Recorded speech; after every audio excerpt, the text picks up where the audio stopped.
Hi, it's Ed, and the visual here is Palm Desert, California, Palm Valley Country Club, where the family has a beautiful home, a villa on the golf course. This is a championship course, and we're looking west early morning. Um, you can't see the big mountains down there in Palm Springs, but they are there. They're giant, 10,000 feet up. So this is a two-bedroom condo, and we don't live there. We rent it out as much as possible as a business. And so if anyone out there is interested in a day or a week or a month, it's a little pricey, but it's beautiful and unique. We're members of the country club, and we give our renters full access to all the facilities. Anyway, we're going to talk about burnout today. Burnout. So looking at this view is an antidote to being burnt out, that's for sure, and being there is even better, except when it gets over 110. So we were there last weekend. So first of all, we went up to Big Bear, where we used to have a home, and we sold that about 18 months ago. Um, but we still have friends, family up there. So we went up there, and it was great. And then we went down the mountain and east on I-10 out to Palm Desert and checked into our place, getting ready for the high season of Canadians mainly who rent our home um, this time of year, well, starting November through April 30. It's high season, and rentals are 99% during that time, 30 days, although there are occasional holes in the middle. And it can be rented on a daily basis, but it's frankly not worth doing that. A lot of money, and you want to stay there longer because it's beautiful and enjoy the place. Okay. Anyway, burnout. I'm not having burnout. This is not work to me. I'm sure it's work, and I'd like to get higher paid for it, but but I uh, I just relax when I do this show. Uh, I need your permission, if I may. And if I don't get it, it's okay. I won't abide. I mean, I will abide. AI, AI wants to record all this. Is that okay? Sure. Okay, fine. All right. Thank you. All right, I'll get into that. And you'll get a copy of whatever they do. It's customer service, no expense. Burnout. What do you think about that, Dr. Ken Lloyd? Burnout comes when people are pissed off at the boss, perhaps, and they give up, and then things pile up, and then they get all nerve-wracked. There can be a lot of cause of burnout. Certainly, if there are issues with the individual's manager, that can be a source. But there's just so many of them: excessive pressure, lack of control, lack of recognition, toxic work environment, extreme stress that's being experienced, just a lack of truly being heard, a lack of collaboration. It depends a lot on the organization and what's going on, and on the individual. Some people can handle it better than others. They can handle those kinds of environments.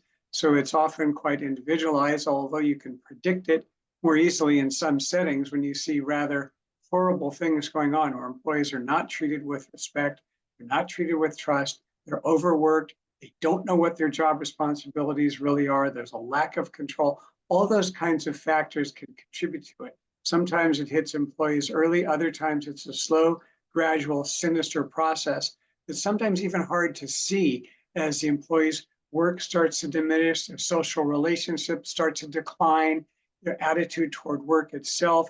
It kind of builds, and all of a sudden they get to that point. In psychology, sometimes there's the expression JNDs, just noticeable differences that you don't see every day, but over time you go, oh my gosh, look where I am now. Look what's happened. So certainly there can be a number of causes, and it's very debilitating for individuals and for the company. Stephen? Well, I can't add any more causes. I think Ken gave us a pretty comprehensive list there. I will share with you and your audience some research I've been looking at and some data that I've been looking at over the last few months. So this is all 2023 data. 83% of American employees reported negative workplace environments. 83%. That came from the American Psychological Association. 77% of employees have experienced feelings of burnout in their current job. And that's from Gallup last year. 77, 3/4 of the workforce experienced burnout. American Psychological Association reports that adult burnout rates are running at 59%. So 6 in 10 people have experienced burnout. And the last one is that 21% of workers say their companies do not offer any programs to alleviate burnout. So 1/5 of the companies in the United States do not offer any programs. And it's just ridiculous. I mean, as I wrote about in my book, Human Leadership, one of the definitions, a part of the definition of a human leader is that leaders have to create workplaces of well-being and harmony, and they're not doing it. And that's one of the reasons I wrote the book. And I think that's one of the reasons the book is resonating with so many people across the globe. Christian, in your experience managing teams virtually, as you've mentioned before on the program, how can you tell there's burnout when you're not in person? When the J&Es, that's relatively easy to see because of the customer service results that produce some of the pressure in the relocation industry. If you're in relocation management, you are being surveyed a lot. And if I have high achievers, which most of the time I dealt with people who were very ambitious in that regard. They wanted to provide the best service possible. And when that starts to really noticeably go down and they can't really manage their caseload anymore, which means they don't really know what's going on with these moves anymore in detail, that's when, I didn't know the term J&D. I wrote it down because that's exactly what it is. I mean, of course, I've managed people in the office before COVID as well, where you have the body language and you can see what they're doing when they're not sitting at their desk and so on. But you initiate a conversation with the J&Ds that you see in the sense of, I want to find out. I'm not going to blame you for anything, but I'm concerned about you as a human being and also as a team member because it reflects on the whole team. And I have come close to burnout several times in my career and gotten help from my managers and my mentors. And of course, I am then sharing this experience with the employee in question to explain why I know what I'm talking about and how I got out of it. And a lot of the time, it is a redistribution of the workload. It is, providing that environment that Ken talked about, providing the ears that people can talk to, that understand, that are emphatic, all of the empathetic, all of that. But it's also what are you going to do about it? And the first thing is, okay, let's look at your workload. Let's see what we can redistribute or change. And then let's go into the details and I'll coach you on the details. And I always did that by using chunks. We're not going to do all of it. It's like cleaning up your house. You can't do the whole house at once. You start with a room, next room, or paying off debt. Those are the analogies I always use. And that's how I managed it, even whether it was virtual or not. So say that again, JND, what? I just said J&Ds, just noticeable differences. These are the changes that we experience in life that when they occur, they seem rather subtle. You might not even perceive them, but suddenly over time, it hits. Oh my gosh, look what's happened to this situation, to this individual, to me, to my job. You might be incrementally getting slight increases in responsibilities that perhaps you don't want. But yeah, Right. it's a little here, a little there, and suddenly it's not so little anymore. After X amount of time, this job has completely changed. I don't recognize it. It's not the one I signed up for. And perhaps it can be the same kinds of outcomes in dealing with people and dealing with if you will, your associates or community at work. It can be any of those factors that we don't notice on a day-to-day basis. Mhm. But then over time, look what's happened. Look what's happened to me or to my work environment, to any of the situations that I'm in. So it's something to be aware of, and it's quite sinister. It's not like overnight all this stuff That's right. happens. We don't notice it. I remember reading, and it's kind of sinister, but if you put a frog in a kettle of Yeah. cold water, and you turn it on and it starts to boil, the frog will stay there the whole time and ultimately pass away. If you throw a frog into a boiling kettle of water, it's going to hop out. So that slow boil is the just noticeable differences. The frog doesn't realize it. And not to say we're frogs or anything like that, but it's kind of a visual way to think about JNDs and how they work. Or a So this pressure could cooker. happen. Pressure cooker Yeah, is another right, right. example. If you ever So, used so, one, you see how it built, or a tea kettle, see how it builds up. Right. so this could happen as a result of anything. Could happen at home from a home thing, Sure. but it could also happen if there's somebody new on the team and they're hard to get along with or difficult Yeah. or a new manager impacts the situation and it could be a difficult transition for some people. Or the new person gets it. I've had that. I had people who had no idea what they'd signed up for, and they worked and worked and worked. It did remind me of the frog at the time. They worked and worked and worked, and all of a sudden it was complete breakdown and left, right? So I had to replace that team member, which I think I've said this in other shows. It takes a year to train a relocation consultant fully. So this is not something where you just pull a switch. This is a long process. So during that long process, does that mean that you hovered, you helicoptered? No, I was very careful not to, but also to provide attention and just the right amount. Yeah, hovering and helicoptering is very negative in my world. So you really don't want to do that. You want to encourage and coach and teach, but it's this is easier said than done, right?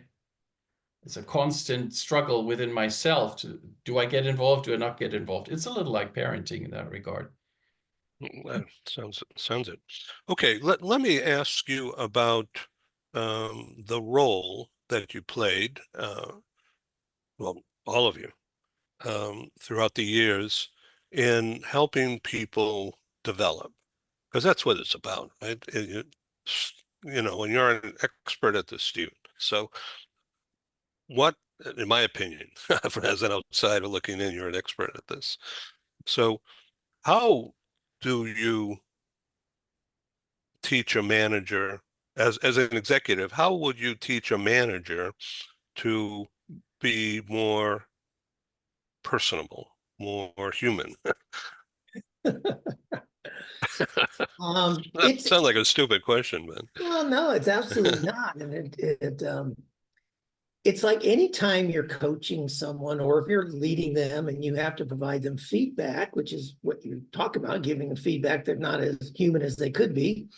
You have to do two things or three things. You have to be specific about what the behaviors are that are not human in this case. You have to describe what the impact of those behaviors is. And then you have to ask them how they think they can change before you give advice or directions on how you think they should change. And it's not that we often as leaders think that how people could change. It's in our opinions, this is what they should do, which is we need to take that hat off. That's a managerial hat. So if you explain to them the impact of it, and the third thing is to be more transparent and humble and vulnerable to share with people, hey, this has happened to me.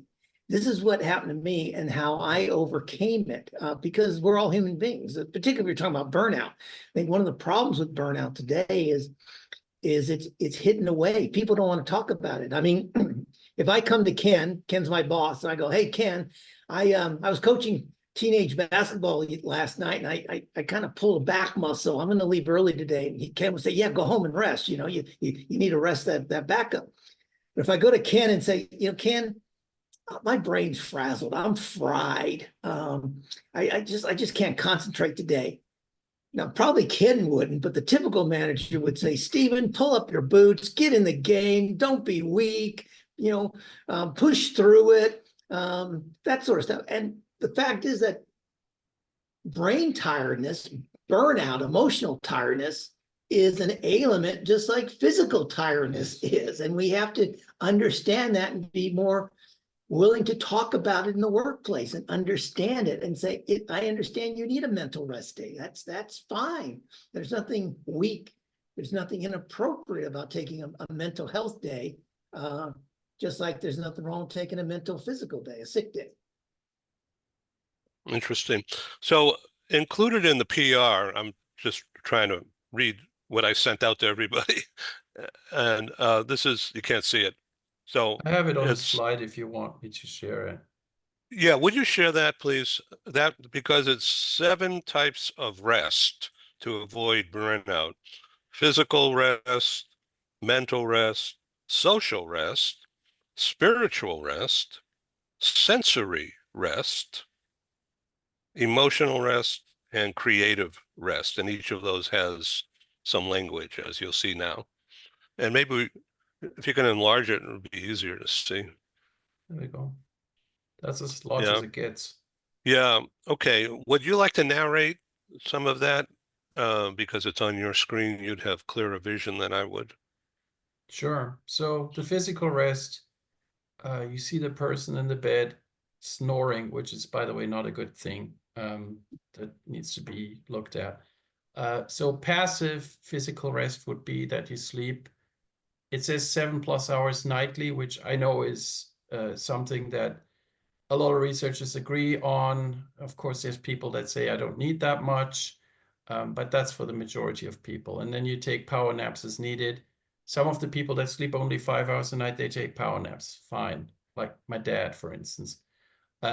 Active physical rest would be that you stretch, you get a massage, and you use an ergonomic chair and desk. I have that right now, and it's wonderful.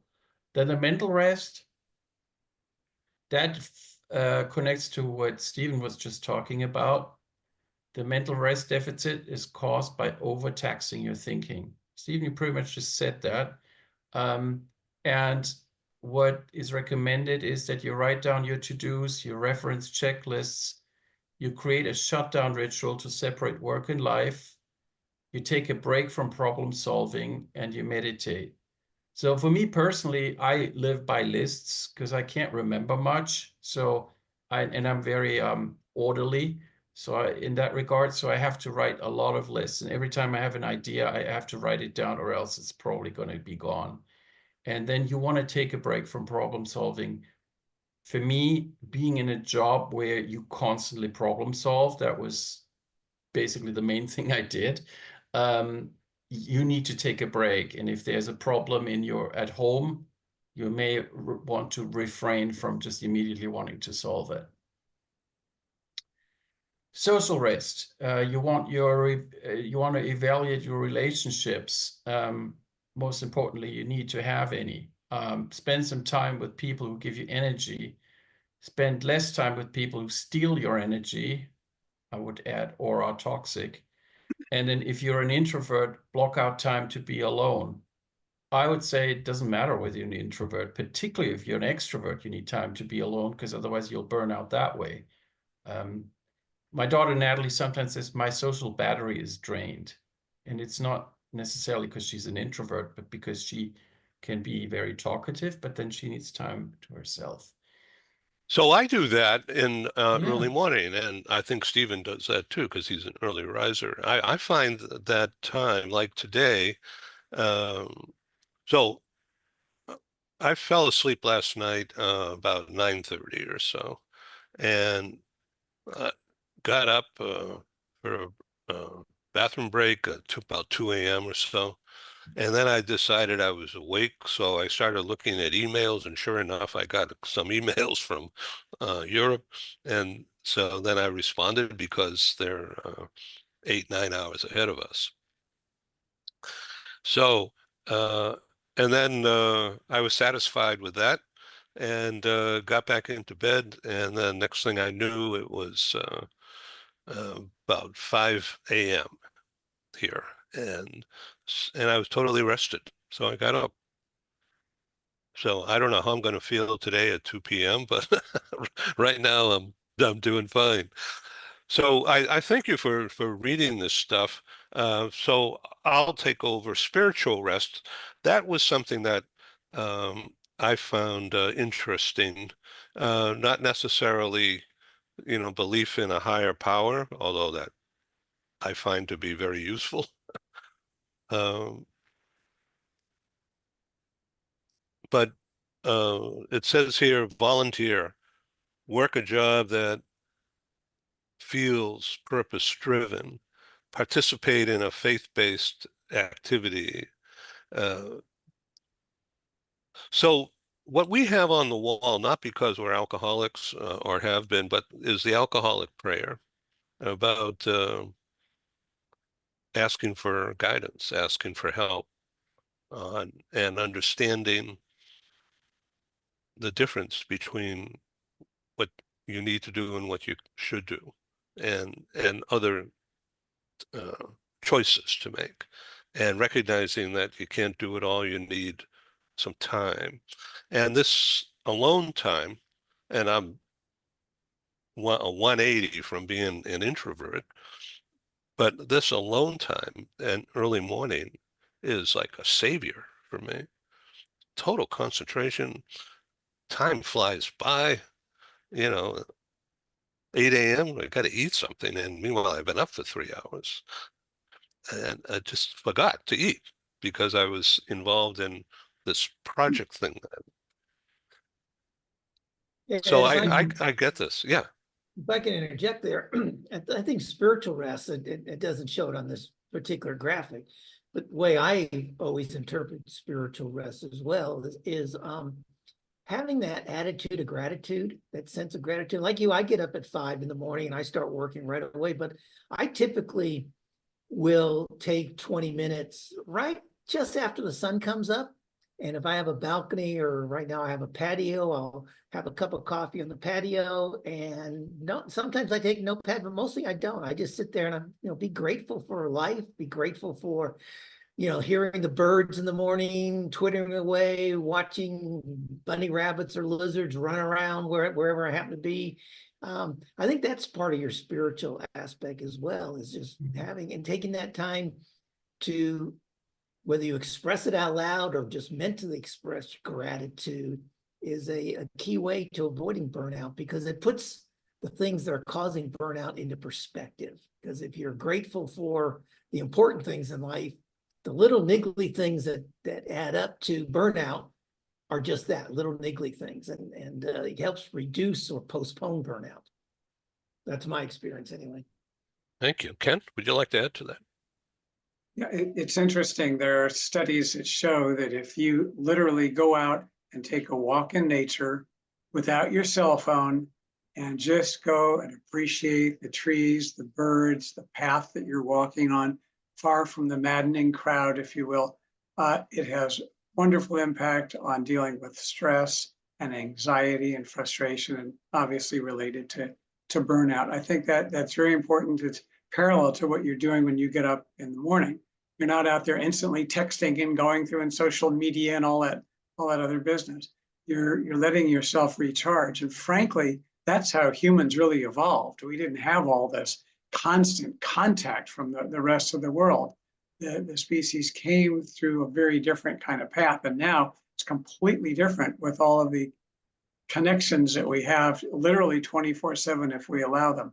I think in all of this, these are all great, not only steps to avoid burnout, but as steps in stress management. I'm a big believer in mindfulness, of really getting oneself into the moment and turning off everything else that's going on, which you can do on those walks, or you can do it on Stephen's balcony and just in the moment, I'm appreciating the sunrise, and maybe I see a bunny hopping along or something. Just here's what's going on, turning off. I got to get this on, I have to do that. And then later when I turn all of that off, that's also very helpful. I would also look at what's going on in my life, in the workplace and outside the workplace, that might be contributing to burnout, and am I taking appropriate steps to deal with whatever that might be? And if I am in an organization that is just, no matter what I do, tearing me apart, I have to really evaluate where I am, what my goals are, near term, short term. Is this really the best place for me to be at this time and doing this? Because the other thing that ties into what Stephen was saying in terms of all the dissatisfiers that he mentioned is turnover. And turnover is up. People are leaving, whether it's quiet turnover or not so quiet. And sometimes if you're really getting clobbered at work, to take a look and say, I'm doing these things and I'm keeping myself, I have creative rest, and I'm looking at my right social contacts and all. But sometimes, and this is what employees are doing, I've got to go to some place that lets me be my authentic self and fulfill my needs to learn, to grow, to develop, to advance, to be treated respectfully, to have a collaborative environment.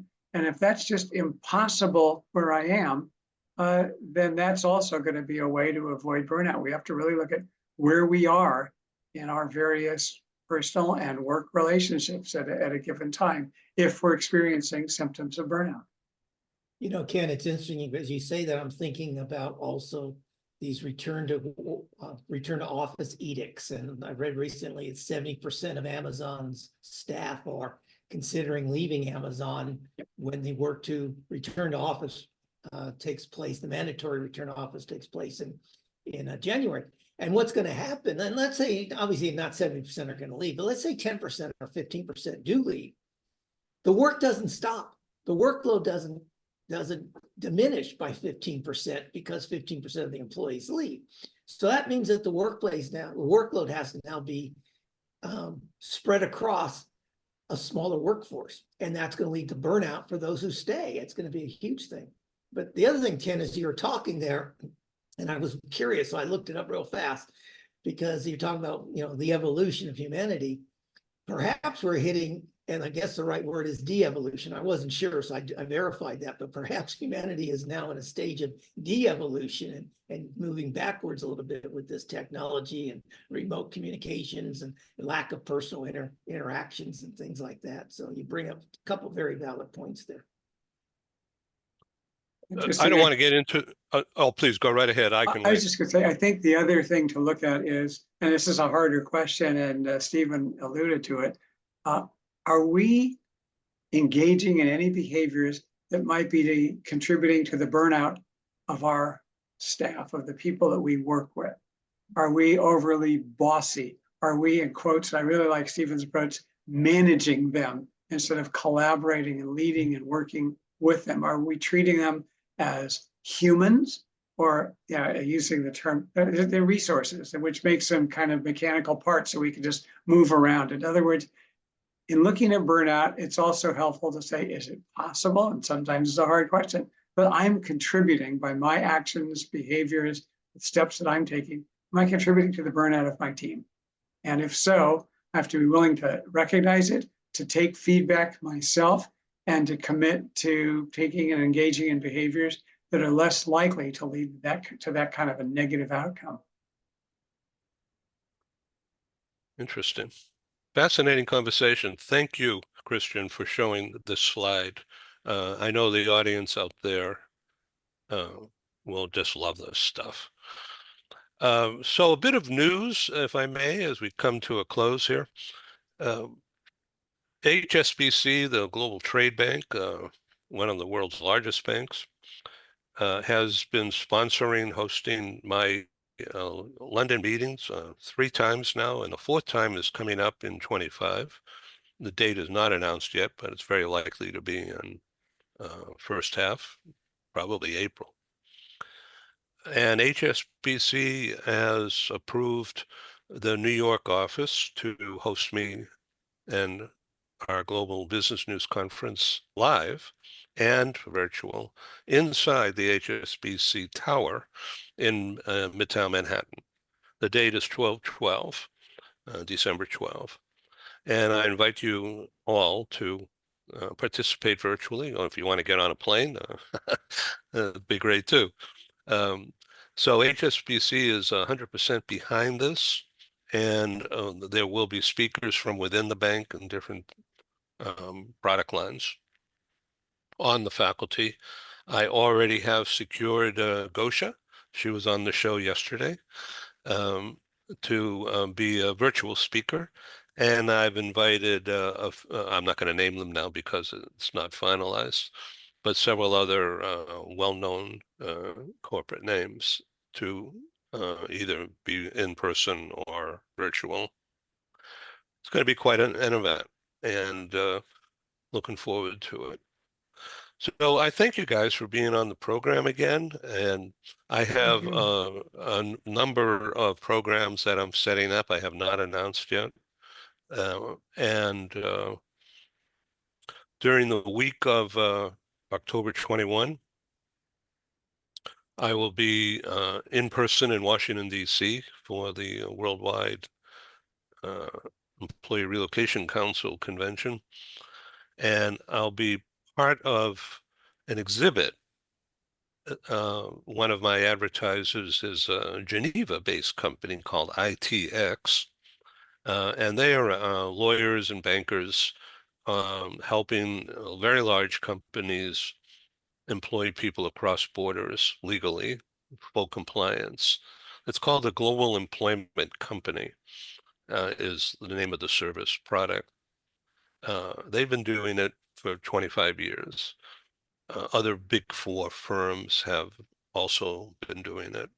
The largest users of this kind of approach are oil and gas, mining companies, as well as product companies.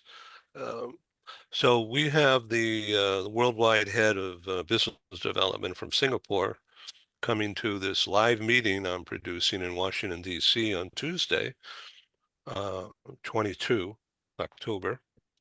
And our host partner is the global law firm, Mayer Brown, who has hosted us previously this year, February 1.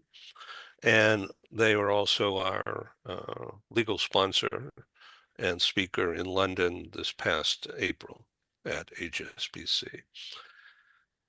So part of that program on Tuesday, October 22 will be virtual and parts will not be. I'll let you know, and there'll be certainly time and space to jump in and be involved if everything proceeds along the path I think it will. So I thank you for listening. Thank you for participating again in Global TV Talk Show. It's cool.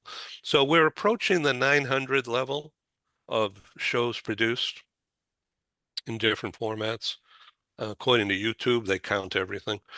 And so it's upward from here. I'm fully energized to go for 1,000 plus. So it's only another 100. I don't know how fast that'll happen, but it's almost like Stephen churning out books, but not as work intensive. So, Stephen, if you'd like to show the audience that new front cover of this hot new book coming out, that is fascinating cover. Hopefully you can load it. Okay, good. There it is. That's the final version. Christian, this is the book you've been reading. This is awesome. Christian, thank you. Thank you. I wanted to get your opinion on it since you've read, 40% of the book, I think, so far. Yeah, I'm starting with chapter 5 today. Good, good. So, yeah, this is the final. This is excellent. And it's so different from the last one. Oh, yeah. This is great. That it's so different. So because it focuses on mindset, you'll see in the middle of the mind there is the tree of life.